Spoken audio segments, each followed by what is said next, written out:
ਪੰਜਾਬੀ ਪਿਆਰਿਓ, ਅੱਜ ਅਸਾਂ ਪੰਜਾਬ ਦੇ ਮੰਨੇ ਪਰਮੰਨੇ ਬਜ਼ੁਰਗ, ਰੂਹਾਨੀਅਤ ਦੇ ਮੱਥੇ ਦਾ ਝੁੰਮਰ ਤੇ ਸਿਲਸਿਲਾ ਕਾਦਰੀਆ ਦੇ ਰੋਸ਼ਨ ਚਿਰਾਗ ਹਜ਼ਰਤ ਸੈਯਦ ਅਬਦੁਲ ਲਤੀਫ ਕਾਜ਼ਮੀ ਕਾਦਰੀ ਰਹਿਮਤੁल्लाह अलैह ਅਲ ਮਾਰੂਫ ਇਮਾਮ ਬਰੀ ਸਰਕਾਰ ਹੋਰਾਂ ਦੇ ਮਜ਼ਾਰ ਤੇ ਜ਼ਿਆਰਤ ਲਈ ਹਾਜ਼ਰ ਹੋਏ ਆ।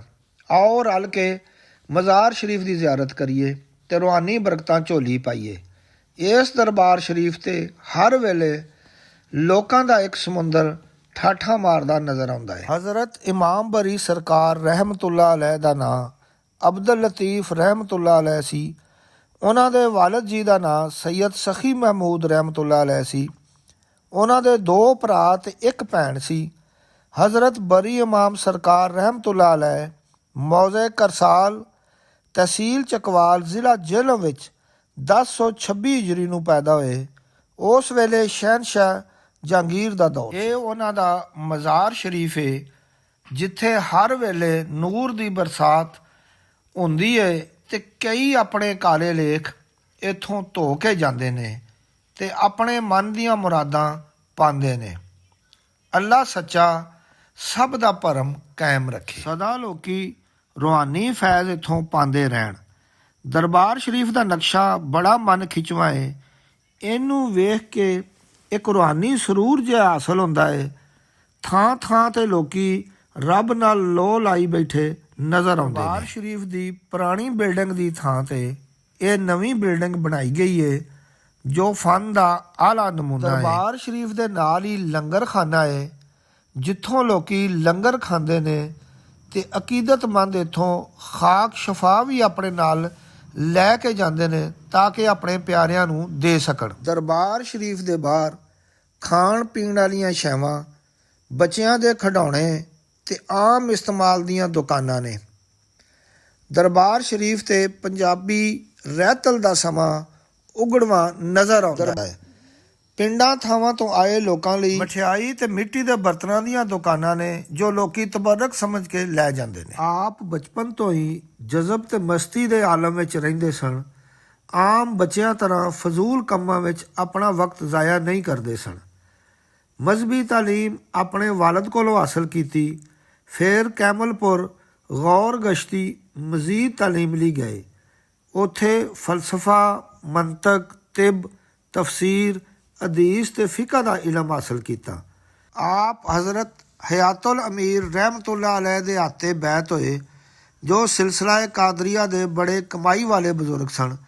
ਫਿਰ ਸਿਲਸਿਲਾ ਕਾਦਰੀਆ ਦੀ ਇੱਕ ਰਵਾਇਤ ਮੁਤਾਬਕ ਆਪਣੇ ਮੁਸ਼ਾਹਦੇ ਤੇ ਰੂਹਾਨੀ ਇਲਮ ਦੇ ਵਧਾ ਲਈ ਦੁਨੀਆ ਘੁੰਮਣ ਨਿਕਲ ਗਏ। ਕਸ਼ਮੀਰ, ਕੰਧਾਰ, ਕਾਬਲ, ਬਦਖਸ਼ਾਂ, ਬਖਾਰਾ, ਮਸ਼ਹਦ, ਬਗਦਾਦ ਸ਼ਰੀਫ, ਨਜਫੇ ਅਸ਼ਰਫ ਤੋਂ ਹੁੰਦੇ ਹੋਏ ਮਦੀਨਾ ਮੁਨੱਵਰਾ ਆਪਣੇ ਤੇ ਫਿਰ ਮੱਕਾ ਮੁਕਰਮਾ ਪਹੁੰਚੇ। ਹੱਜ ਅਦਾ ਕਰਨ ਤੋਂ ਬਾਅਦ 25 ਸਾਲ ਦੀ ਉਮਰ ਵਿੱਚ ਵਾਪਸ ਆ ਗਏ। ਆਪ ਨੇ ਵੱਖੋ ਵੱਖ 3 ਅਦਾਰੇ ਕਾਇਮ ਕੀਤੇ ਜਿਨ੍ਹਾਂ ਵਿੱਚ ਬਾਲਾਂ ਨੂੰ ਕੁਰਾਨ ਤੇ ਹਦੀਸ ਦੀ ਤਾਲੀਮ ਦਿੱਤੀ ਜਾਂਦੀ ਸੀ। ਆਪ ਖੁਦ ਵੀ ਉੱਥੇ ਪੜ੍ਹਾਉਂਦੇ ਸਨ। ਇਹਦੇ ਨਾਲ ਨਾਲ ਤਸੱਵੁਫ ਦੀ ਰਾਹ ਦੇ ਮੁਸਾਫਰਾਂ ਦੀ ਤਰਬੀਅਤ ਦਾ ਵੀ ਬੰਦੋਬਸਤ ਕੀਤਾ।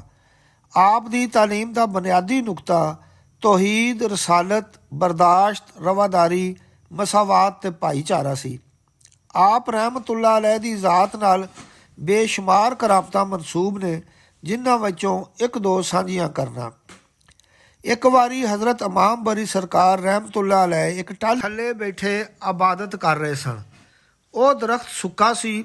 ਉੱਥੋਂ ਹਿੰਦੂ ਯਾਤਰੀਆਂ ਦਾ ਇੱਕ ਕਾਫਲਾ ਗੁਜ਼ਰਿਆ ਜੋ ਗੰਗਾ ਇਸ਼ਨਾਨ ਕਰਨ ਜਾ ਰਿਹਾ ਸੀ। ਹਜ਼ਰਤ ਸਰਕਾਰ ਰਹਿਮਤੁल्लाह अलैह ਨੇ ਉਹਨਾਂ ਨੂੰ ਕਿਹਾ ਕਿ ਇੰਜ ਪਾਣੀ ਵਿੱਚ ਨਹਾਉਣ ਨਾਲ ਪਾਪ ਧੁੱਲ ਜਾਣਗੇ। ਇਸ ਤੇ ਇੱਕ ਹਿੰਦੂ ਜਵਾਬ ਦਿੱਤਾ, ਮਹਾਰਾਜ ਤੁਸੀਂ ਜਿਹੜੇ ਦਰਖਤ ਥੱਲੇ ਇਬਾਦਤ ਕਰ ਰਹੇ ਹੋ ਉਹ ਤੇ ਹੈਰਾਨੀ ਹੋਇਆ, ਸਾਡਾ ਕੀ ਸਵਾਰੋਗੇ। ਆਪ ਨੇ ਜਲਾਲ ਨਾਲ ਇੱਕ ਨਜ਼ਰ ਟਾਹਲੀ ਵੱਲ ਵੇਖਿਆ ਤੇ ਉਹ ਫੌਰਨ ਹਰੀ ਹੋ ਗਈ। ਇੰਜ ਉਹ ਸਾਰੇ ਹਿੰਦੂ ਕਲਮਾ ਪੜ੍ਹ ਕੇ ਮੁਸਲਮਾਨ ਹੋ ਗਏ। ਇਸੇ ਤਰ੍ਹਾਂ ਸੱਤੀ ਕੌਮ ਵੀ ਆਪ ਦੀ ਤਬਲੀਗ ਨਾਲ ਮੁਸਲਮਾਨ ਹੋਈ। ਇਸੇ ਤਰ੍ਹਾਂ ਇੱਕ ਵਾਰੀ ਮੱਝਾਂ ਚਾਰਦਿਓ ਇਬਾਦਤ ਵਿੱਚ ਮਸ਼ਗੂਲ ਹੋ ਗਏ ਤੇ ਮੱਝਾਂ ਇੱਕ ਕਿਸਾਨ ਦੀ ਫਸਲ ਉਜਾੜ ਦਿੱਤੀ ਤੇ ਉਸ ਕਿਸਾਨ ਅਲਾਮਾ ਲੈ ਕੇ ਹਜ਼ਰਤ ਸੈਯਦ ਸਖੀ ਮੁਹੰਮਦ ਸ਼ਾਹ ਦੇ ਕੋਲ ਗਿਆ।